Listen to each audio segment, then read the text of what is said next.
Eta antolakuntzaren beharra, justizia sozialaren alde, herrien askatasunaren alde, mundu berri baten alde. Munduan zapaldutako klase eta herrien pare, beste mundu hori posible dela, beste mundu justuago hori beharrezkoa dela, eskuragarri dela eta lortuko dugula pentsatzen dugunok, gure etxean konbentzimendu berberaz ari gara.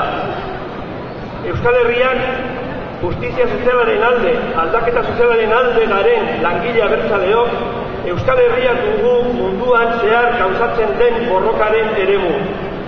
Langile gisa eta herri zapaldu bateko herritar gisa. Lan hitzarmen marko berri bat, subiranotasuna ekonomikoa edo ekonomiaren demokratizazioa ez dago lortzerik. Bilatzen dugun aldaketa sozial eta ekonomikoa ez dago lortzerik, behar dugun aldaketa politikoa, marko demokratikoa lortzen ez dugun bitartean. Eta marko demokratikorako bidean, klase ikuspegitik, zein herrien ikuspegitik planteatuta, estrategia argituta dago, norabidea adostuta, pausuak zeintu eta zein ordenean eman behar diren, prozesu demokratiko horren ezaugarri zein berme nagusiak zeintu diren, borroka moldeak, eta bat gatoz batean zein besteetan. Eguna da.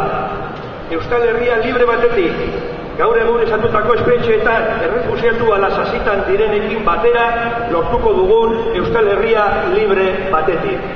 Gora Euskal Herria aske, batua, sozialista eta euskaldun! Gora!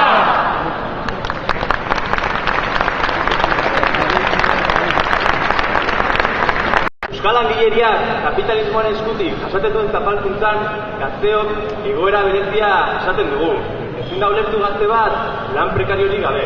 Baina horrexegatik ere gazteok erantzukizun berezia daukagu.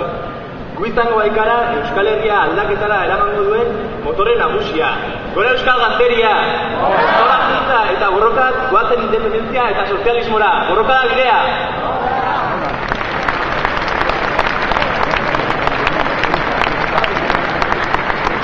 Kondenatu zaren langile tristea, legezinen elkarganatu, itasuak iristea.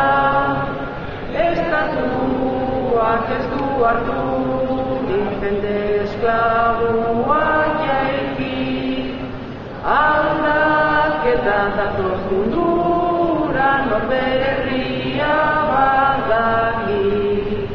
Oro mundura ala biari izan dabil, internazionala pertsonaren abil. Oro mundura ala biari izan dabil, internazionala pertsonaren abil. Eusko udaria bera, Euskadi askatzeko, gerturik daukago dola beran dezemateko. Eusko udaria bera, Euskadi askatzeko, gerturik daukago dola beran dezemateko. Iritzi bat